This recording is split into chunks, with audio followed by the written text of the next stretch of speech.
But what areas of policy could you look at? Well, first of all, you could look at the impact of integration, any aspect of integration, and you could focus that on one part of the economy.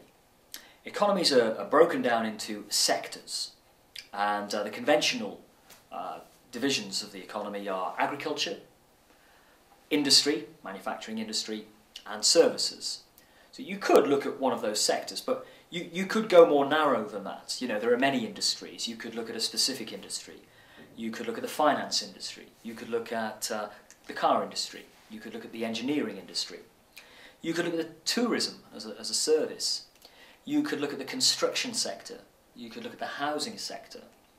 You could look at, I'm just looking at my list here, you could look at specific industries like fisheries, so, or the cultural industries even.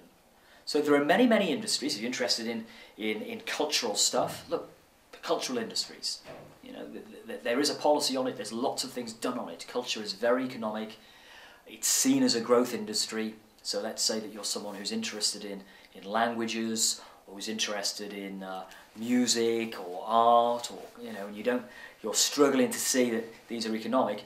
Be assured they are economic sectors. They create jobs. They are the target of government promotion and action to stimulate them. And in particular, in the contemporary economy, they're seen as very strategic sectors. So all those sectors are possible. Yeah, but you've got to take advised, well-informed decisions. You've got to think about it, you've got to do your research. So there are different sectors you can choose.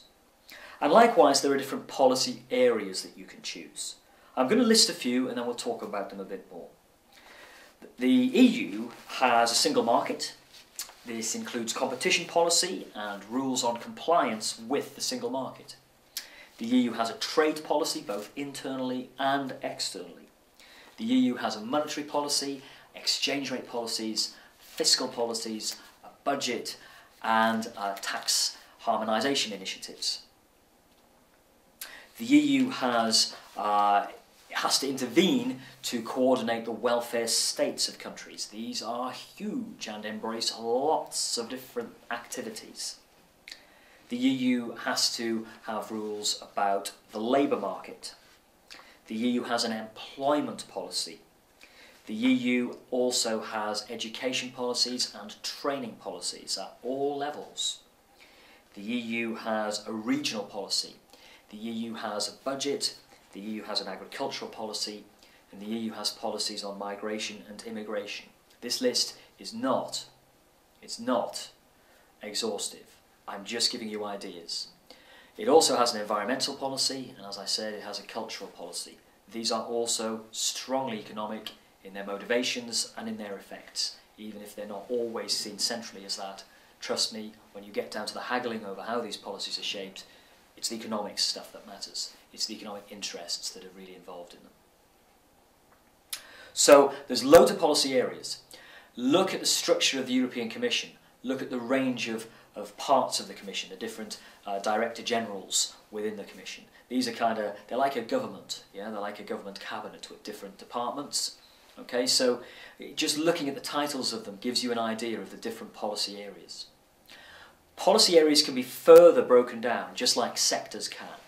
So, the welfare state is massive. It includes policies like how we deal with old people and how we deal with pensions. It includes things like healthcare. It includes things like the way that we treat people with disabilities. The young unemployed, socially excluded groups. The welfare state covers lots of issues. So you may take something like the welfare state, or monetary union, or the single market, and these are quite broad areas, and you will want to focus down.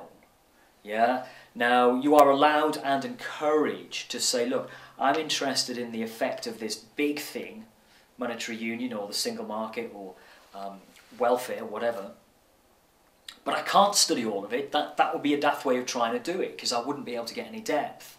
So I am going to study it through a case study within a case study. I'm going to take one bit of welfare policy. Might be to do with health, might be to do with disability, might be to do with pensions. I'm going to take one slice of it to show a wider issue or problem or difficulty or message about European Union welfare policies. Yeah? Or I'm interested in the impact of monetary union on the British economy. Okay, well, I want to do that over time. Do I want to do it since the monetary union was introduced? Probably. Probably don't want to go all the way back to 92. So let's go to 99 when the monetary union was really introduced. And let's put a time period on that. And instead of looking at the monetary union effect on the whole of the economy, why don't we focus on one particular issue? We might look at a sector, or we might look at an issue. We might look at an issue that's logical within monetary union. You know, Britain didn't join, so how's it affected by the fact that the others did? A lot of people said it would be bad for our exchange rate. Well, what's been going on with our exchange rate since then? Can we look at that particular issue? Or can we look at the effects on trade? Is there evidence that the countries that are in the monetary union are deepening their trade quicker than the United Kingdom? In other words, is the UK suffering because it's not part of the monetary union? So you need to break it down, and the more specific you are, the better. If you just broadly say, I want to look at the effects of integration on the British economy, and you can do that, and you'll probably do it badly, and I can't stop you, but I can beg you to avoid that mistake. And I am begging you. Be specific. The secret to good projects, and we all want good projects, I want to give you good marks, you want to get good marks, the secret to it is to be specific. It's not to be vague. It's to break things down into more specific and narrow subunits. And there isn't a better piece of advice to give you. That just is the secret. And the more vague you are, and the more vague your sources are for whatever you've picked, the worse you will do. There isn't any doubt about that. We don't hide it from you. There's no secret. You've got to be specific.